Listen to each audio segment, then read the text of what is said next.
ever seen anything like what this kid is doing in baseball. And another one, maybe. You know, we've seen guys get hot and hit a few home runs, but never with the distance that he is hitting. This is awesome. Another one gone. Way back.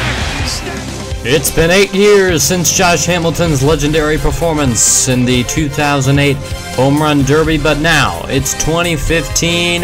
It's All-Star Weekend in Cincinnati, and we've got a great Home Run Derby in front of us. Gordon, Trout, Encarnacion, Gaddis, and Abreu for the AL, McCutchen, Posey, Goldschmidt, Rizzo, and Dickerson for the NL. Let's go to the highlight tape. Alex Gordon, Kansas City's own, 139 home runs on his career, 18 at midseason, batting .283. Look at this bomb to center field, way back into the upper porch. 429 actual distance, 454 projected. This one deep to right, just missing the foul pole, bouncing out of the park, in fact. Gordon would finish the first round with 8 home runs. Look at that one, very deep into the right field bleachers, the deepest of the first round, way back in center field, that laser off the bat, and one to opposite field. Gordon known for having very good opposite field power. In the second round, Gordon would face Mike Trout, who hit 9 home runs in that first round and 15 in the second round. So that 15 is the number 2 tie or beat for Mr. Gordon here. The first pitch is taken deep to left, but just falls in front of the wall. So he would have 3 outs, no home runs. This one looks like a fly ball, deep to right center, back. It gets over the wall. So that was his first. He would eventually have 6 with 5 outs. This pitch high and in, but Gordon takes it to left. That opposite field pop from the experienced outfielder, the lefty at the plate. But this time he pulls one. Crushed to right, way up in those bleachers. 8 now. With 2 outs to go, he's towing the line, but he keeps pulling them. This one again to right field. We're going to actually take a look at the swing here. Just a quick look at that ball coming off the bat with such speed. Those wrists coming in front. 9 home runs out. This is the 10th. Gordon loved that spot near the 2 reds and logos in right center. He hit a lot there. His 20 total home runs in round 1 and 2. But he would only get 12 in the second round, coming 3 short of the phenom Mike Trout, his longest of those 12 down the right field line around the foul pole, as you saw there. Trout would hit 15 in round 3, once again beating Evan Gaddis' 7.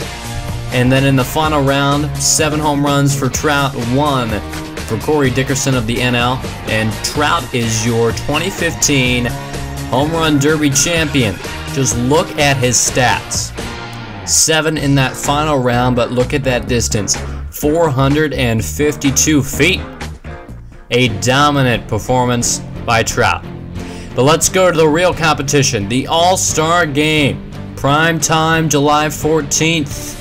It's the All-Star Game of all All-Star Games. It decides who's playing in Game 7 of the World Series at home. The best hitters and pitchers in the world together on one field under the lights. It's a simple game, bat meets ball, but the guys meeting here tonight are just the ones that do it best. Queen City, Cincinnati. Let's go. We'll look at the starting lineups for both the American League and National League. Rowenis Elias, the starting pitcher for the AL. Look at the kid, 26 years old, 11-1 record. There he is right there. 1.75 ERA in 16 starts. Just amazing. Max Scherzer for the National League. And Kansas City's own Alex Gordon, not a starter, but on the bench. Guys like Adrian Beltre and Howie Kendrick have had just exceptional seasons. And those will be the starters. Unlike real life, a bunch of Kansas City Royals, 7 of the 9 starters right now, I believe. Just a bunch of corrupted voting. If you know anything about how that's shaping up, getting close to the All-Star break in real life. But Dustin Pedroia popping that one up, the first batter of the game. Elias on the mound. 3-2 count to the leadoff man, Jonathan Lucroy. Catcher for the Brewers, Elias says goodbye with that inside fastball. I was impressed with Elias pitching with him. He's got some great stuff. Bodes well for Seattle. Chris Sale then striking out Lucroy once again. 3-2 count to Troy Tulowitzki with the bases loaded though, and the NL strikes first. The sac fly driving home a run on Chris Sale, the ace.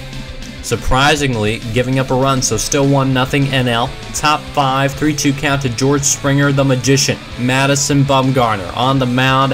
That cut fastball inside is too much for the young outfielder Springer. An inning later, bottom 6, 1-1 count to Howie Kendrick. David Price in the game, and that is a tailor-made 6-4-3 double play. Top 7, it's Alex Gordon at the plate, 3-2 count. Jason Grilli on the mound. And Grilli gives Gordon a free pass. Bruce Bochy not happy with that, sitting next to his own pitcher, Madison Bumgarner. Goes to Bobby Parnell from the pen, the Mets relief guy. Very good ERA through the first half. Michael Bourne is at the plate with the bases loaded, and his grounder hits Parnell in the leg. And the runner is out at home. So the AL botching a chance there. Still 1 out. Matt Wieters at the plate now. 2-1 count. Parnell, a little slider on the inside half. Wieters takes this deep to left, but it's caught. And the AL and NL trading some sac flies here. A close game so far. Just 2 hits for the AL through 7, 3 for the NL. 1 out, 2-2 count to Nolan Arenado. Dallas Keuchel feeds him a curveball, and that's it deep to center. 404 there to straightaway center. A little less to where Arenado hit that one, but Jacoby Ellsbury saving a solo there. That would have been the go-ahead run. So Victor Martinez at the plate with a man on third. 1-2 count, and that 98 heat is untouchable. Even if you are one of the most disciplined hitters in the game. So mid-8, 2 hits for the AL, 3 for the NL. Pitching dominating, but Anthony Rizzo canceling that out. Bottom 8, that's a single. Driving home a run with the man on the corners. The young first baseman giving the NL a late lead. But Buster Posey stops the bleeding on his own. A nice 4-6-3 double play. And the AL has a chance in the top of the 9th. But 2 gone. Michael Bourne at the plate. Craig Kimbrell on the mound. The best closer in the league. Even better than Greg Holland. And he closes it out in emphatic fashion. Bruce Bochy and the NL getting the win. Coming away with one of their few victories in the All-Star game in the past decade. The AL usually winners. But that's it. Alex Gordon, a good performance in the home run derby, but Mike Trout gets the victory, gets the championship. But the NL getting revenge in the All-Star game. Next episode will be a Cleveland Cavaliers MyLeague. I'll see you then. Franchise TV signing off.